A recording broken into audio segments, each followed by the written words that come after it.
Le Messerschmitt 262, un précurseur qui bouleversa l'histoire de l'aviation. S'il était apparu un an plus tôt, il aurait pu changer l'issue de la Seconde Guerre mondiale et l'histoire de l'Europe d'aujourd'hui. Lorsqu'il entra en service en 1944, le Messerschmitt 262 était l'avion de combat le plus moderne de son époque. Aux mains d'un pilote expérimenté, il s'avérait un adversaire redoutable et un réel problème pour les aviateurs alliés.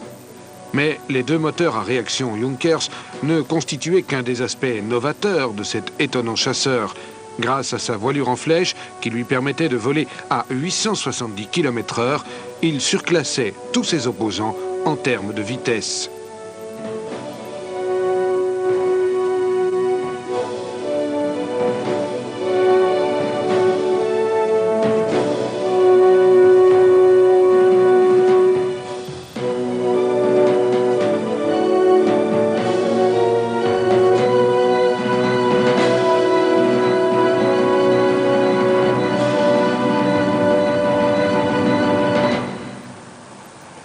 Ce magnifique ME-262 appartient au musée de Gosford. Il fut capturé par les Alliés au cours de l'assaut final contre l'Allemagne. Les enseignements que l'on tira de cet appareil firent entrer l'aviation moderne dans une nouvelle ère, l'ère du jet.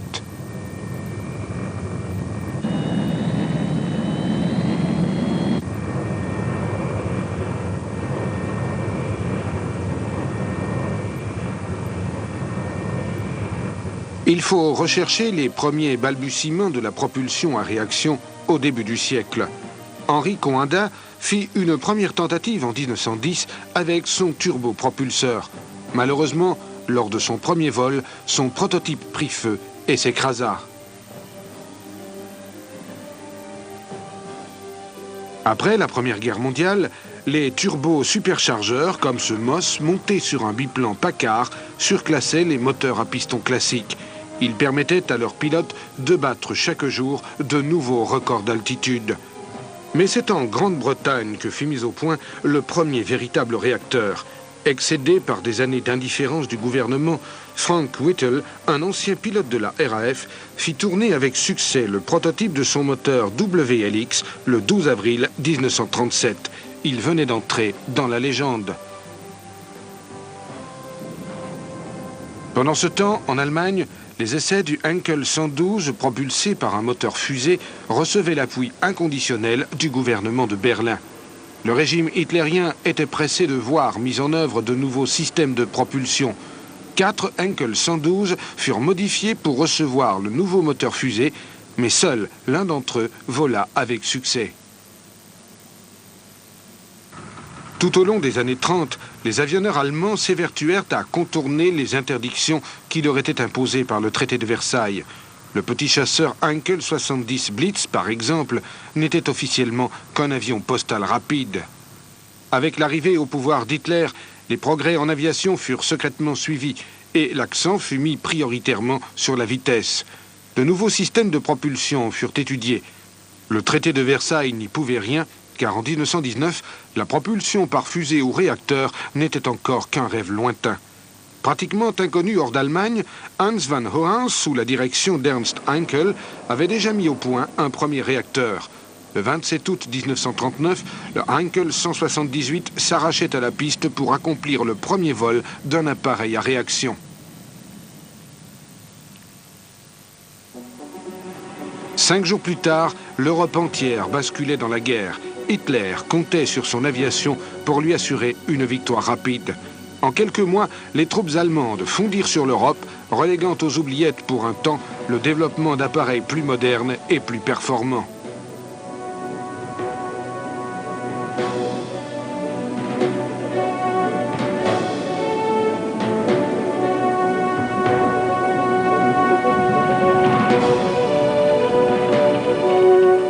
Aux yeux du Führer, rien ne pouvait s'opposer à la puissance dévastatrice de sa Luftwaffe. Les troupes du Reich marchaient maintenant sur Paris. L'Europe pliait sous le joug nazi et l'apparente invincibilité de la Luftwaffe semblait inébranlable.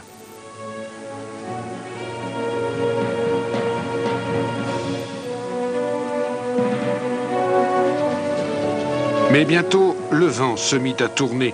Dans ce qu'on appellera plus tard la bataille d'Angleterre, pilotes britanniques et allemands engagèrent une lutte sans merci.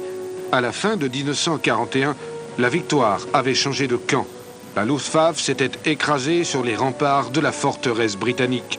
L'industrie allemande se lança alors à corps perdu dans la production de nouveaux avions, plus solides et plus rapides, et le réacteur revint sur le devant de la scène.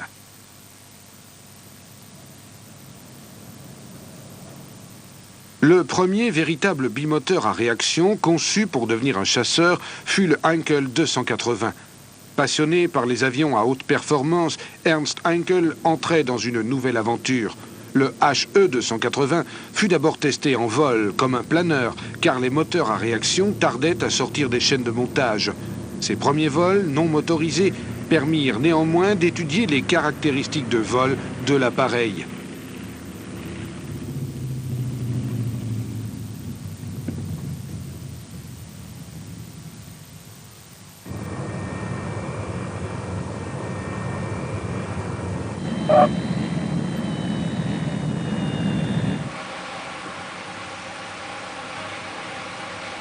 Tout au long de la guerre, la Luftwaffe mit l'accent sur la maintenance aisée de ses appareils. Le HE 280 n'échappait pas à la règle. Les premiers moteurs à réaction allemands, utilisés intensivement, avaient une durée de vie très courte. Ils étaient de conception relativement simple, car leur remplacement devait pouvoir se faire rapidement. Les points d'ancrage ainsi que les différentes connexions moteurs étaient peu nombreux et facilement accessibles. Un panneau sur la partie supérieure permettait d'accéder rapidement au moteur qui, comparé au moteur à piston, était étonnamment léger.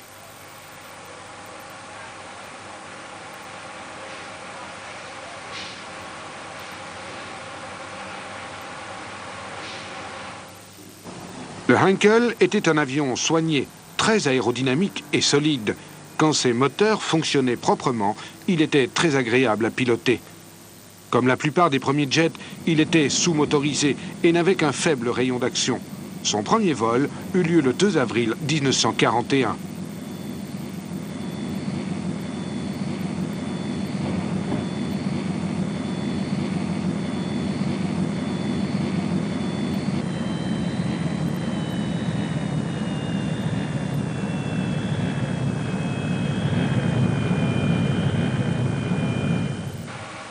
De l'autre côté de la Manche, Frank Whittle poursuivait ses travaux. Il mettait au point le premier des deux prototypes Gloster E28-39. Il s'agissait d'un appareil expérimental, un banc d'essai pour la propulsion à réaction. Construit simplement, son fuselage devait pouvoir recevoir le moteur de Whittle. Le premier avion à réaction britannique prit l'air pour la première fois le 15 mai 1941. Le Heinkel 280 avait des mois d'avance sur son concurrent britannique et il avait prouvé son efficacité. Au cours d'un vol d'essai, en effet, il vola plus vite que le plus rapide chasseur de la Luftwaffe. Pourtant, malgré bon nombre d'innovations, comme par exemple un siège éjectable, ses problèmes en termes de performance et de rayon d'action et la disgrâce dont Heinkel faisait l'objet auprès des responsables politiques empêchèrent le HE 280 de devenir le premier chasseur à réaction opérationnelle au monde. Cet honneur revint donc à un autre appareil, le ME 262, qui était bien moins sophistiqué que le Heinkel. Mais ses principaux atouts étaient ses ailes en flèche, auxquelles étaient suspendus deux réacteurs Junkers jumeaux 004. Son fuselage élancé en faisait un avion aux lignes très pures. Les 4 premiers prototypes disposaient encore d'une roulette de queue. Même au sol, le ME 262 respirait la puissance. Messerschmitt l'avait conçu pour qu'il soit solide et facile à réparer. Comme le HE 280, sa maintenance était aisée, une condition obligatoire pour un chasseur appelé à opérer depuis des terrains peu préparés proches du front. Les jumeaux 004 pouvaient être réparés et remplacés sans matériel lourd. Les systèmes électriques et les circuits de carburant étaient facilement accessibles par des panneaux situés dans le fuselage. Le ME 262 était un splendide compromis entre la simplicité, la solidité et la technologie la plus avancée de l'époque. Comme les moteurs n'étaient pas disponibles, les premiers vols d'essai eurent lieu avec un moteur à hélice de 700 chevaux monté dans le nez de l'appareil. Ce n'est qu'en juillet 1942 que le troisième prototype reçut les 2 réacteurs jumeaux tant attendus. Le premier vol eut lieu le 18 juillet avec aux commandes le Flugkapitän Fritz Wendel. Comme au cours du roulage, la roulette de queue ne semblait pas vouloir s'élever, Wendel éprouva une nouvelle technique. J'ai immédiatement donné un coup de frein, ce qui fit se lever la queue. Les gouvernes de profondeur commencèrent à répondre, mes 2 turbojets fonctionnaient parfaitement. C'était fantastique de voler avec cette nouvelle machine.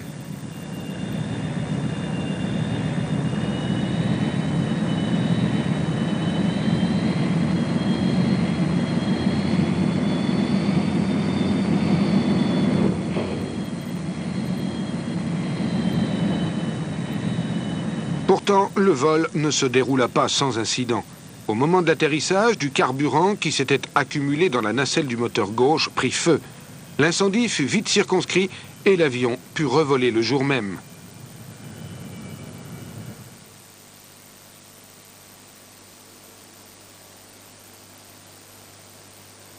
Aux États-Unis, on ne restait pas inactif. Le Bell modèle 27, désigné plus tard P-59 Aerocomet, était propulsé par 2 turbojets General Electric développés à partir du moteur de Whittle.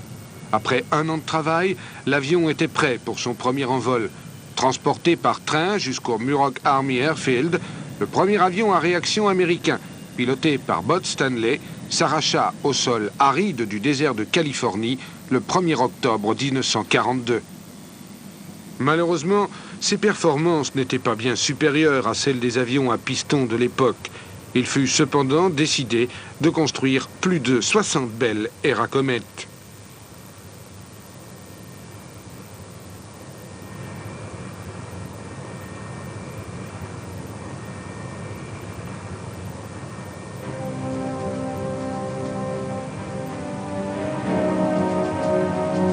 De son côté, le Messerschmitt 262 subit des modifications. S'inspirant du Heinkel 280, les ingénieurs de Messerschmitt lui donnèrent un train tricycle, ce qui améliorait grandement la visibilité au décollage et à l'atterrissage. Cette configuration devait aussi donner plus de puissance au décollage et permettre une meilleure action sur les gouvernes de profondeur. La roue de nez résolut de nombreux problèmes, mais devint rapidement le talon d'Achille du Messerschmitt. La faiblesse du train d'atterrissage et l'utilisation de pneus inadéquats furent à l'origine de nombreux accidents. En fait, la jambe de train était si fragile que le moindre choc latéral pouvait avoir des conséquences dramatiques. Le train d'atterrissage était actionné hydrauliquement, bien que sur les premiers ME-262, le train principal fut déployé par gravité. Le pilote balançait son avion afin de le verrouiller. À de nombreux égards, l'Hirondelle, comme on baptisa le ME-262, était une merveille d'ingénierie. Construit facilement par des ouvriers relativement peu qualifiés, c'était un appareil simple et ingénieux. Le fuselage se composait de plusieurs tronçons qui s'assemblaient facilement et rapidement. Ils pouvaient être détachés des ailes pour être réparés ou remplacés sans la moindre difficulté. La section de nez, qui comprenait le train avant et les canons, formait également un module indépendant. Les 4 canons de 30 mm étaient munis d'un système électronique de mise à feu. Les 2 canons supérieurs contenaient chacun 100 obus contre 80 pour les 2 canons inférieurs.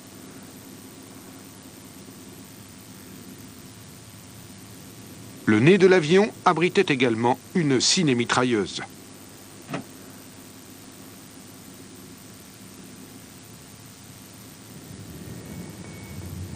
Le ME-262 fut engagé au combat pour la première fois en avril 1944, alors qu'il était encore en cours d'essai.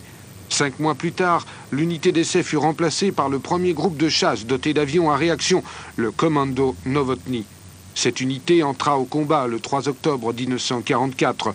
5 jours plus tard, elle perdait son premier appareil, abattu par un P-51 Mustang de l'US Army Air Force. Après l'atterrissage, un grillage était placé sur les entrées d'air pour éviter l'ingestion d'objets dans les réacteurs. Le ME-262 ne se différenciait pas trop des chasseurs traditionnels. Son stick était classique. Les techniciens au sol vérifiaient très consciencieusement les sécurités des canons. La puissance de feu de l'avion était impressionnante et la proximité de dépôts d'armement et de carburant faisait d'un aérodrome un endroit des plus dangereux. Ici, un pilote fait partir un camion de carburant qui stationne dans la ligne de feu de l'avion.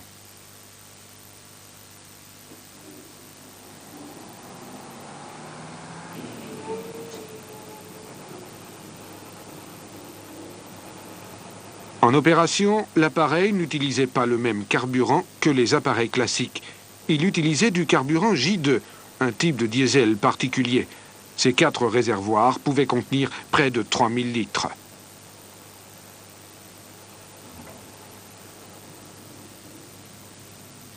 Le Messerschmitt 262 avait été conçu pour être d'une utilisation facile sur le front.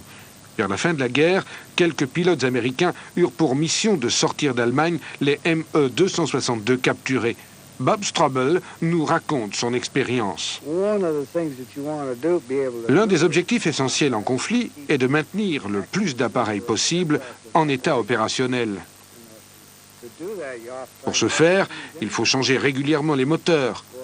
Le remplacement d'un moteur de Thunderbolt prenait au moins un jour complet, pour ne pas dire 2 ou 3, même dans les meilleures conditions. Sur le Messerschmitt 262, cette opération ne prenait pas plus de 30 minutes.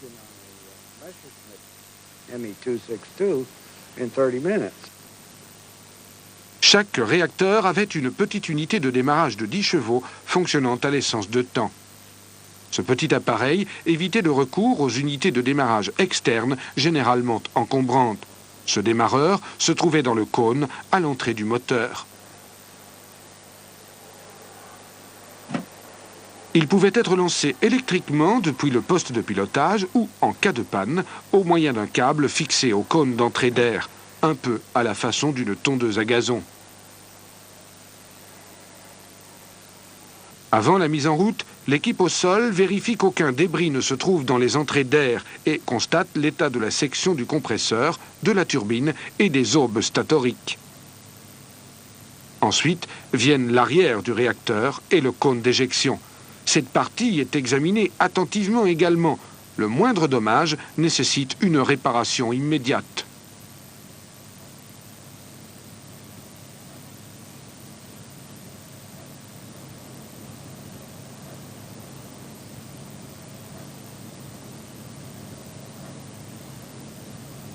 Le cône d'éjection, surnommé l'oignon, était propre au ME-262.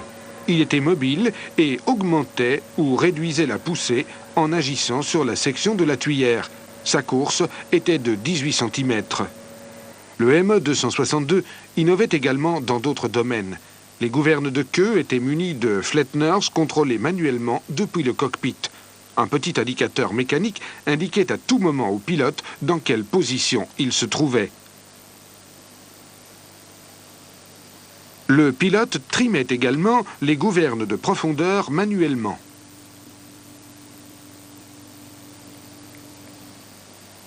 Pour les manœuvres d'atterrissage et de décollage, le ME-262 disposait de becs de bord d'attaque mobiles qui augmentaient sensiblement la portance aux basses vitesses. En descente, il se déployait en dessous de 345 km/h. En montée, lorsque la vitesse passait en dessous de 520 km/h. La rétraction s'effectuait en fait sous l'effet de la vitesse.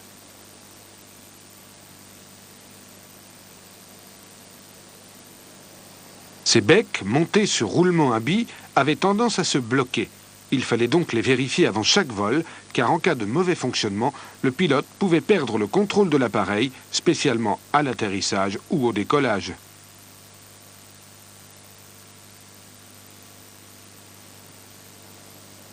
La visite pré-vol était effectuée par des mécaniciens qui vérifiaient toutes les commandes manuellement et visuellement.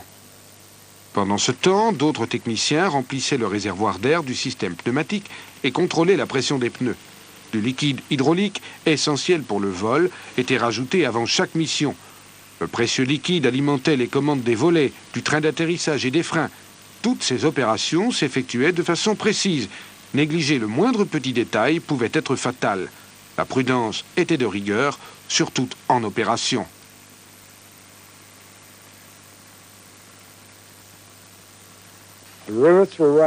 Les rivets étaient grossièrement finis, comme les tôles qui étaient ridées parfois.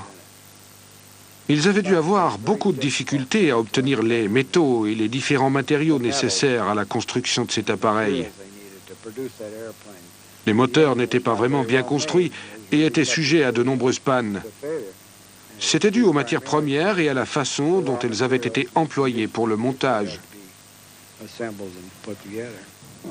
Messerschmitt avait aussi dessiné son avion pour les pilotes.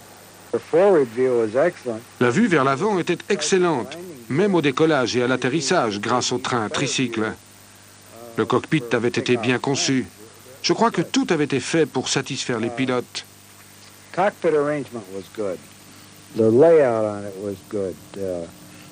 I think just generally the whole thing was engineered well to suit pilots. La maintenance n'était pas bien différente de celle des autres avions. À la fin de la guerre, les conditions sur les terrains étaient loin d'être idéales, mais le ME-262 était aussi solide que les avions à moteur à piston. Cependant, des objets étrangers étaient fréquemment avalés par les moteurs, ce qui posait beaucoup de problèmes et rendait l'utilisation de caches sur les entrées d'air obligatoire.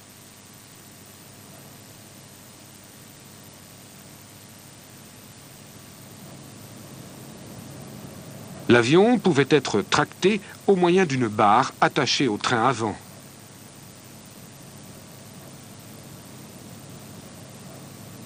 Des câbles étaient fixés aux jambes de train principales afin de répartir la force de traction et de réduire la tension sur la jambe avant.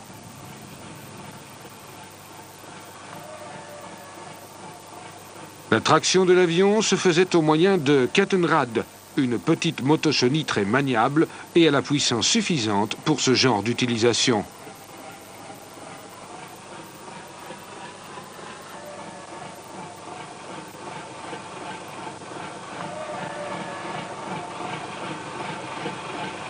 Le Kettenrad pouvait opérer sur quasiment tous les terrains et par tous les temps.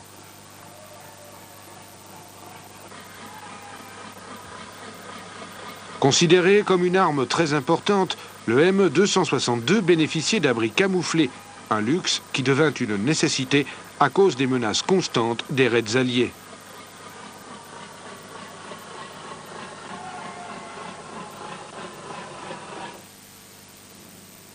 Les quelques privilégiés qui pilotèrent le ME-262 considérèrent cette expérience comme extraordinaire, ainsi que le raconte Günther Rall, le troisième as de la Luftwaffe, avec 275 victoires. J'ai eu la chance de voler sur ME-262. C'était fantastique. Faire grimper lentement la puissance sur la piste, moteur au ralenti car il fallait constamment surveiller la température.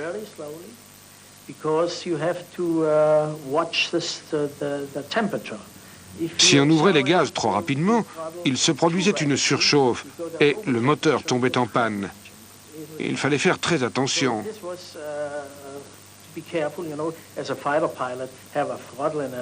Contrairement aux moteurs des appareils conventionnels qui pouvaient être durement sollicités, les réacteurs du 262 nécessitaient beaucoup de doigté.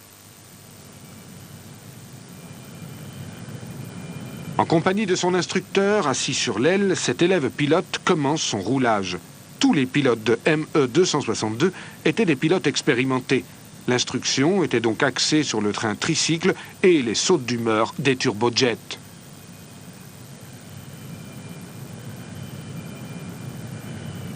La manette des gaz était sensible et devait être utilisée avec prudence, spécialement au démarrage. Le démarrage était complexe d'ailleurs. D'abord, le petit moteur de démarrage Keitel se mettait en route et lançait la turbine principale. Quand celle-ci atteignait 800 à 1000 tours minute, le système de mise à feu électrique était lancé. À 2000 tours minute, le starter était coupé et à 3000, la manette des gaz pouvait avancer sur la position ralentie. Au régime de croisière, les moteurs affichaient 900 kg de poussée à 8700 tours minute. Les premiers biplaces d'entraînement n'arrivèrent qu'à la fin de la guerre, si bien que les premiers vols furent toujours effectués en solo.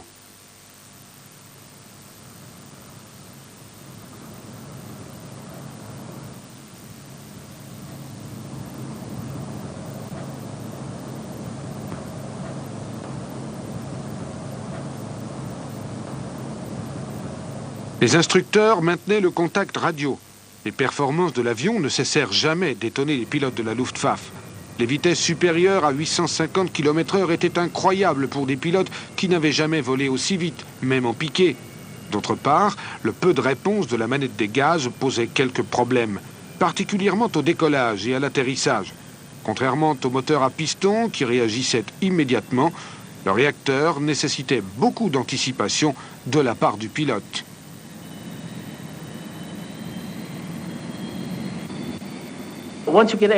Une fois en l'air, l'avion devenait lourd et peu manœuvrable, jusqu'à ce que la vitesse augmente.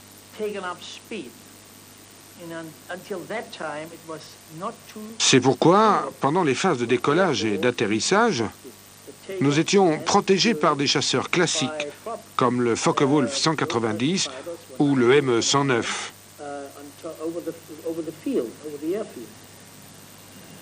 Une autre agréable sensation était la bonne qualité de l'équipement radio.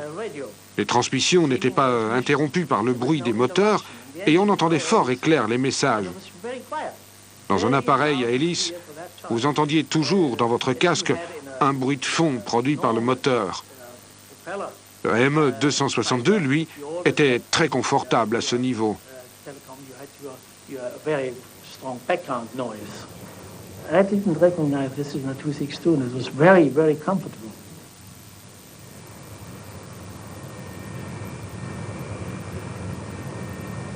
Pour un pilote de chasse, la vitesse est tout. Et à 850 km/h, peu nombreux étaient ceux qui se disaient peu impressionnés. À cette époque, les meilleurs chasseurs ne dépassaient pas les 760 km/h. Le ME 262 passait cette barrière pratiquement à chaque vol. C'était l'avion que la Luftwaffe attendait depuis des mois et qui pourrait renverser le cours de la guerre. L'Allemagne espérait, grâce à lui, regagner la maîtrise du ciel et ainsi sauver le Reich de sa destruction.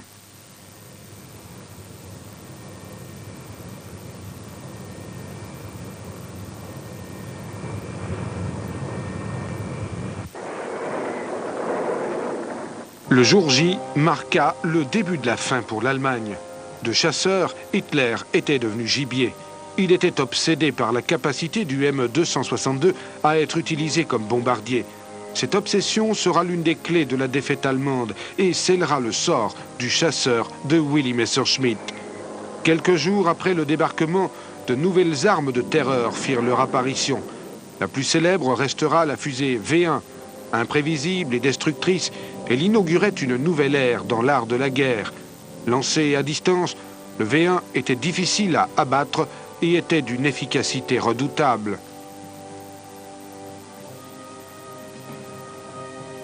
Tout aussi impressionnant était le Messerschmitt 163 Comet, un intercepteur révolutionnaire dépourvu de queue et propulsé par un moteur fusée qui lui permettait d'atteindre des vitesses quasi soniques. Sa vitesse ascensionnelle était et reste aujourd'hui encore impressionnante.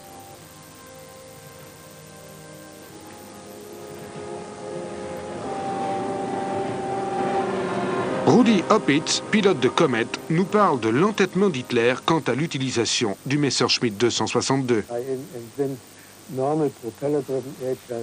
Puisque les avions à hélice ne pouvaient plus voler sans risquer d'être interceptés par la chasse britannique qui contrôlait l'espace aérien, faire décoller des bombardiers coûterait trop cher en hommes et en matériel.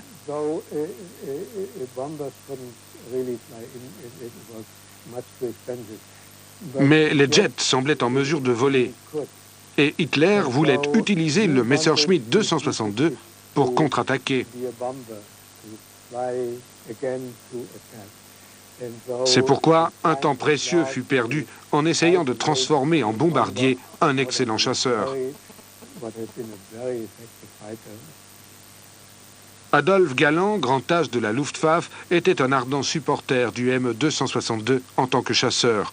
On se sentait comme poussé par des anges, disait-il. Galland était convaincu que le 262 avait une génération d'avance sur les autres chasseurs. Il se battait pour que la production se concentre uniquement sur les Focke-Wulf 190 et les Messerschmitt 262. Aucun autre type d'appareil n'était aussi essentiel à la défense de l'Allemagne. Mais Hitler ne voulait pas d'un chasseur. Il voulait que le ME 262 soit un bombardier éclair.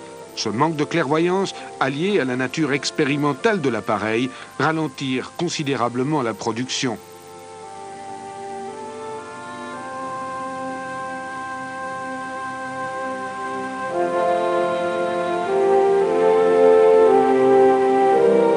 Les bombardements intensifs et les victoires remportées par les armées alliées scellèrent définitivement le sort de l'Allemagne. Les bombardements massifs et continus avaient atteint leur objectif. Même sans la décision d'Hitler, le Messerschmitt 262 ne serait probablement pas entré dans la guerre plus tôt. Mais même au moment de son entrée en service, les chances de renverser le cours de la guerre aérienne étaient nulles. L'industrie allemande était à l'agonie et l'Allemand moyen ne vivait plus qu'au milieu des décombres et des raids aériens.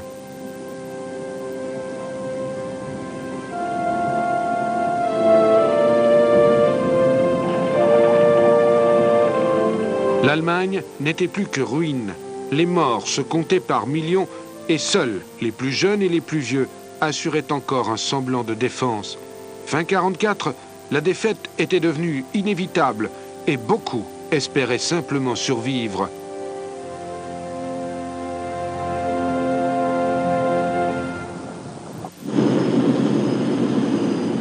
Au milieu de ce chaos, la production du Messerschmitt 262 fut perturbée par un autre problème.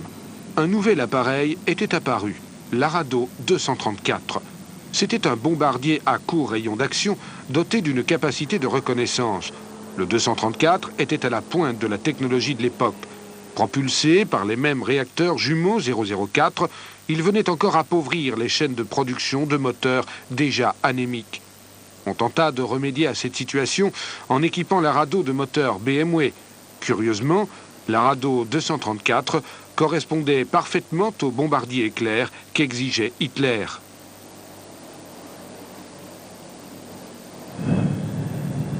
Les problèmes logistiques du ME-262 tournèrent bientôt au cauchemar et la modification de l'appareil en bombardier n'arrangeait rien.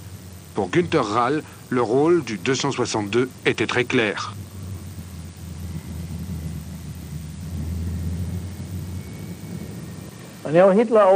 Hitler ne pensait qu'en termes d'offensive. C'était le principal problème du Messerschmitt. Il voulait en faire un bombardier dépourvu d'électronique, qui pourrait larguer sa bombe et relever le point d'impact. C'était stupide. Galland s'y opposait et réclamait des chasseurs, toujours plus de chasseurs. On découvrit bientôt qu'il avait raison.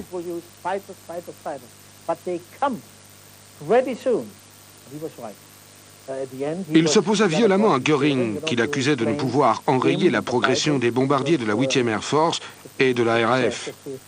Galland démissionna alors et prit le commandement du JG-44.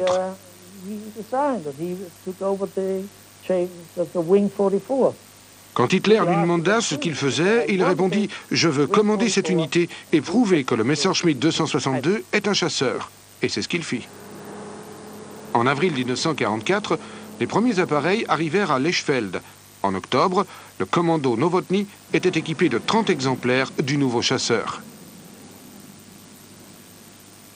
Peu après son arrivée, le ME-262 se distingua au combat. En juin 1944, 2 P-38 Lightning et un Mosquito tombèrent sous ses balles.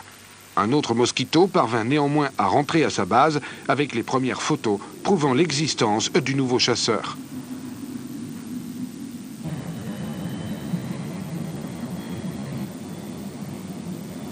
Bien que moins avancé et moins sophistiqué, le Gloster Meteor ressemblait beaucoup au Messerschmitt. Propulsé par différents moteurs Rolls-Royce, il n'alla pratiquement pas au feu et fut d'une efficacité toute relative. En juillet 1944, les Météores furent engagés contre les V1. Ils enregistrèrent leur première victoire le 27.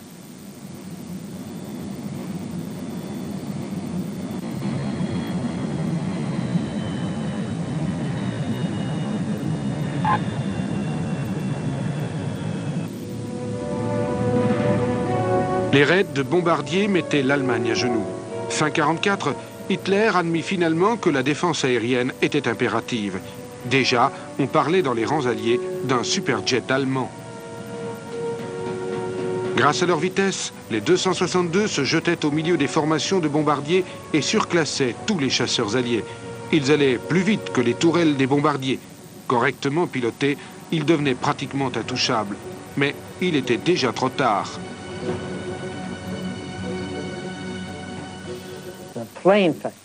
Il était évident que nous allions perdre la guerre. Disposer de meilleurs avions, de meilleurs chasseurs ou d'une meilleure protection n'est qu'une question de temps. Mais d'un point de vue aérien, la situation aurait été considérablement modifiée si le ME-262 avait pu être produit en masse. Il aurait sans doute contesté la suprématie des bombardiers.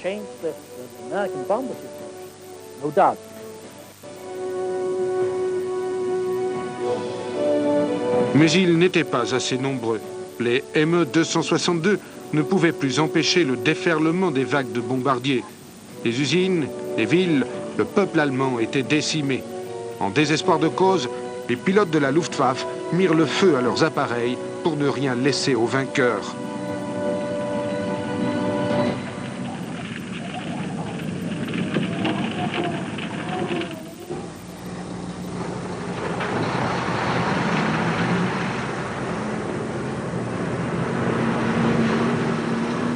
Au printemps 1945, l'armée allemande était en déroute et les Alliés partaient à l'assaut du Reich.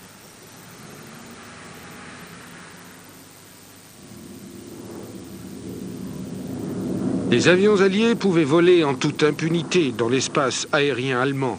L'Allemagne n'avait plus les moyens d'empêcher les bombes de tomber.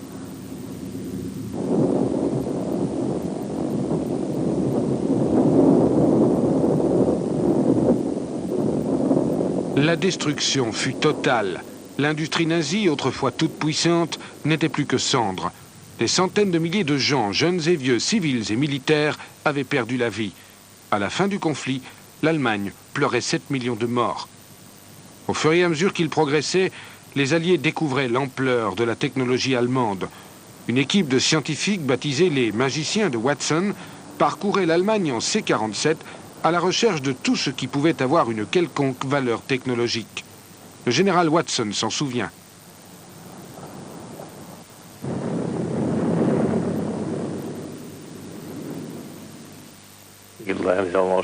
Nous pouvions atterrir n'importe où. Nous nous posions souvent dans les champs. Nous dormions sous les ailes pour repartir le lendemain à la recherche d'autres secrets.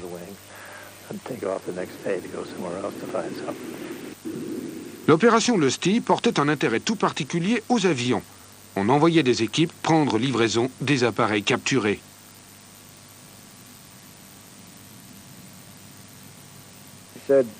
Watson m'a dit un jour, va à Eichsfeld. Tu prendras en charge le groupe qui s'y trouve. Apprends à tes pilotes à voler sur ME-262 et aux mécanos à assurer la maintenance. Ensuite, tu convoieras les appareils à Cherbourg. Je suis resté bouche bée, et avant que j'aie pu lui dire que je ne connaissais rien à cet avion, il était déjà parti.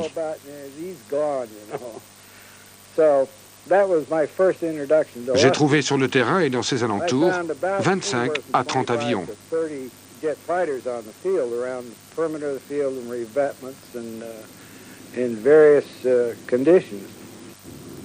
Les Américains firent très vite. L'approche des troupes soviétiques ajoutait à l'urgence. Des Allemands les aidèrent même à la mise en route des 262. Nous avons travaillé avec ces gens qui n'ont montré aucune animosité vis-à-vis de nous. Ils semblaient très fiers de leur avion et voulaient que nous l'apprécions également. Ils travaillaient volontiers avec nous afin de sortir les avions de là.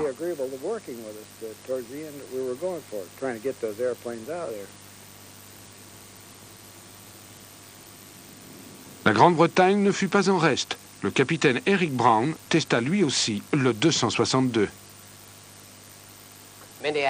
Sous de nombreux aspects, notamment les moteurs et l'armement, les Allemands avaient beaucoup d'avance sur nous.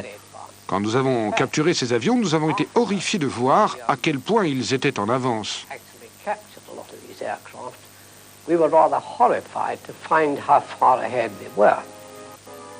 Parmi les armes découvertes figurait le missile RR Rohrstahl X4. Il était destiné au ME-262 et avait déjà été testé sur un Heinkel 111. D'autres types de Messerschmitt 262 furent découverts, dont un doté d'un canon de 50 mm. Le tube du canon, qui dépassait de 2 mètres le nez de l'avion, était si lourd qu'un contrepoids avait été ajouté sur la queue.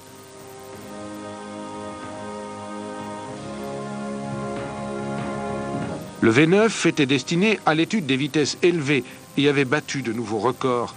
Il disposait d'une verrière plus aérodynamique. Le ME 262 V186, surnommé le défenseur de la patrie, avait un moteur fusée qui lui permettait d'effectuer des décollages courts et de gagner plus vite de l'altitude.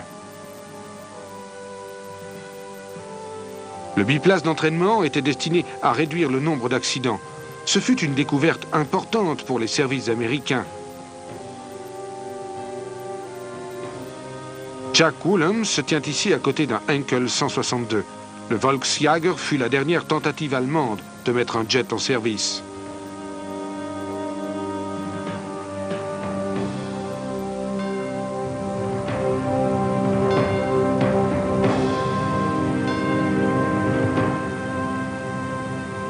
Parce qu'ils avaient été produits en assez grand nombre, les Alliés ramenèrent plus de Messerschmitt 262 que d'autres types d'appareils.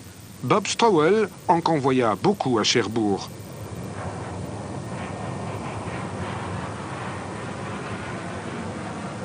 Nous étions très impressionnés par la vitesse, le silence des moteurs et l'absence de vibration. J'étais étonné de voir la vitesse grimper dès que l'on touchait un peu à la manette des gaz.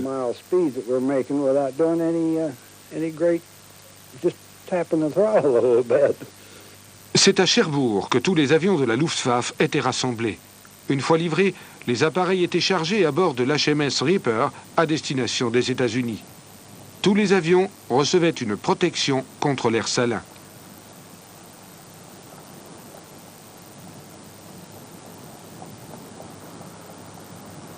Jour après jour, le ME 262 ne cessait d'étonner les Alliés. Quand le général Spaatz me fit voler sur le ME 262, il vint près de moi. L'expression qu'il utilisait le plus souvent était « méchant ». C'est tout ce qu'il trouvait à dire. Il ajouta « S'ils avaient utilisé cet avion correctement, nos B-17 n'auraient eu aucune chance. On en aurait perdu un sacré paquet. »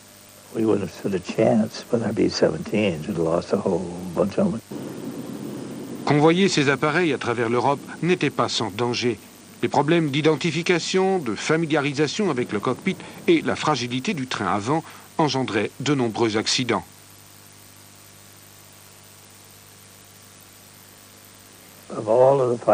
De tous les appareils que j'ai pilotés, le ME 262 était du moins à cette époque le plus excitant et le plus opérationnel. À son bord, vous pouviez tout faire. Et Watson n'était pas le seul à penser comme cela. Presque tous les pilotes vantaient les mérites du chasseur allemand.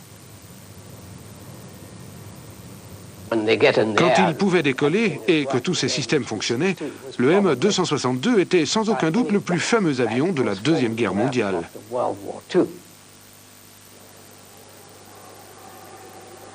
Les survivants de cette époque sont peu nombreux et les exemplaires en bon état sont encore plus rares.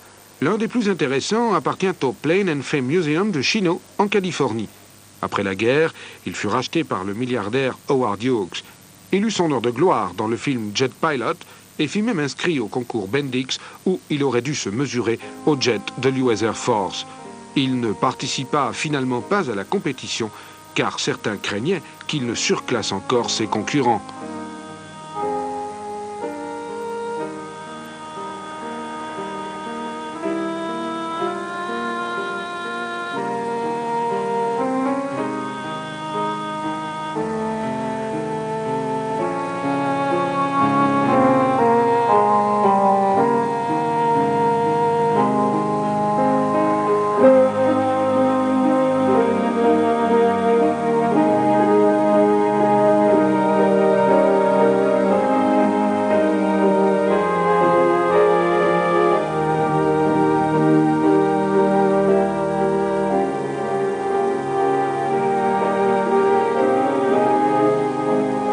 Parmi ses concurrents que le Messerschmitt aurait pu surclasser, figurait le North-American F-86 Sabre, le chasseur le plus moderne en service juste après la guerre.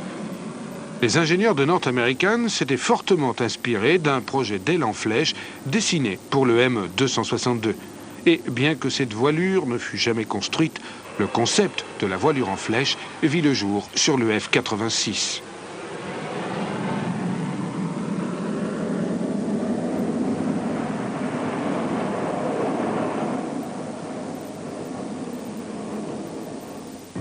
Né dans la tragédie, le Messerschmitt 262 faisait la fierté de la Luftwaffe. Quelles que furent ses cocardes, il restera dans l'histoire de l'aéronautique comme le précurseur de l'aviation à réaction moderne.